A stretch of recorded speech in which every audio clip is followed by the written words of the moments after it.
အဲ့ဒီမိန်းကလေးဟာရေချိုးတိုင်းမှာသူ့မောင်လေးနှစ်ယောက်ကိုချောင်းမကြည့်ဖို့အမြဲတမ်းပေးလေးရှိတယ်ဒါပေမဲ့သူမတကားပိတ်လိုက်တိုင်းသူတို့ကတော့မနေနိုင်ပဲခိုးကြည့်ဖို့ချင်းကပ်လာကြတာပါပဲဒါပေမဲ့ဒီတစ်ချိန်မှာတော့အရင်နဲ့မတူပဲတခုခုမှနေပြီဆိုတာသူတို့ချက်ချင်းခံစားလိုက်ရတယ်ရေချိုးခန်းထဲကနေအေးစိတ်နေတဲ့မြူနင်းတွေထွက်လာတာပါအခြေအနေကစိုးရိမ်ရပြီဆိုတာသူတို့ချက်ချင်းသိလိုက်ကြတယ်သူတို့တကားစီပြေးသွားပြီးဖွင့်ကြည့်လိုက်တဲ့အခါမြင်လိုက်ရတဲ့မြင်ကွင်းကြောင့်စွန့်သွားခဲ့ရတဲ့တခန်းလုံးဟာရေခဲမြူတွေနဲ့ဖုံးလွှမ်းနေပြီးရေတောင်မဖွင့်ရသေးခင်မှာပဲသူမဟာရေခဲရုပ်ထုကြီးတစ်ခုဖြစ်နေပါပြီတွန်ကထိတ်လန့်တကြားနဲ့အကူအညီရှာဖို့အပြင်ကိုပြေးထွက်သွားတဲ့ချက်ကတော့သူမဘေးမှာကြံရစ်ခဲ့ပြီးတိတိကျကျစစ်ဆေးကြည့်ပေမဲ့သူမရဲ့မျက်နှာကဖြူလျော်နေပြီးအသက်ရှင်တဲ့လက္ခဏာမတွေ့ရဘူးခဏအကြာမှာတွန်ကမိမုတ်ဆက်တစ်ခုနဲ့ပြန်ရောက်လာပြီးသူမကိုအေးပြောအောင်မီးနဲ့ရှို့ဖို့ကြိုးစားခဲ့တဲ့ကံကောင်းလို့ချက်ကအချိန်မီတားလိုက်နိုင်တာပါမဟုတ်ရင်တော့သူမအသက်ရှင်ဖို့လမ်းစာရှိမှာမဟုတ်တော့ဘူးသူမကိုပြန်လို့လာအောင်အသေးအတန်ကြိုးစားရင်းသူတို့ကသူမကိုအပြင်ဘက်တည်သွားဖို့လုပ်ကြပေမဲ့ချီချော်သွားပြီးသူမကလှေကားပေါ်ကနေလိမ့်ကျသွားခဲ့တဲ့ကံကောင်းတာကသူမဟာကြောက်တုံးလိုမာနေတာကြောင့်အစိတ်စိတ်မုံမကွဲသွားခဲ့ဘူးအချိန်တွေသာကုန်သွားတယ်သူမအေးပြောလာတဲ့အရေးအယောင်လုံးဝမရှိဘူးညီကိုနှစ်ယောက်ဘာလို့ရမှန်းမသိတော့ပဲသူမကိုရေချိုးခန်းထဲပဲပြန်ထားလိုက်ကြတယ်နွေရာသီရောက်ရင်တော့သူမပြန်ကောင်းလာမှာပါလို့သူတို့တွေးခဲ့ကြတာပေါ့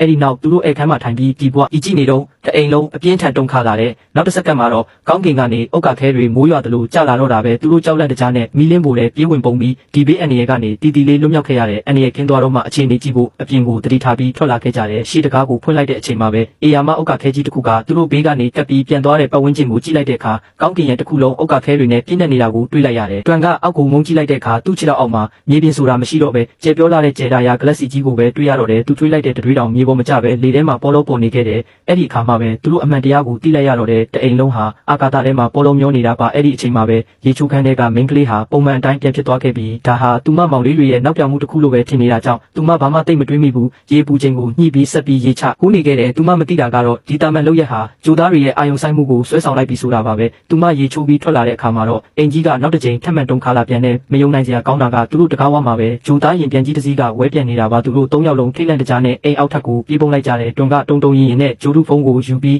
ကဘာမြေစီအကူညီတောင်းတဲ့အချက်ပြလွတ်ပေမဲ့ဘာတော့ပြန်မှုမှမရှိဘူးအဲ့ဒီနောက်တကားဝကနေအမဲရောင်အရေးတစ်ခုဖြစ်သွားတာကိုမြင်လိုက်ရတဲ့အခါသူတို့၃ယောက်လုံးမှင်တက်သွားခဲ့ရတယ်သူတို့အားလုံးအသက်ကိုအောင့်ထားကြပြီးဘယ်သူမှအတန်မထွက်ရဲကြတော့ပါဘူး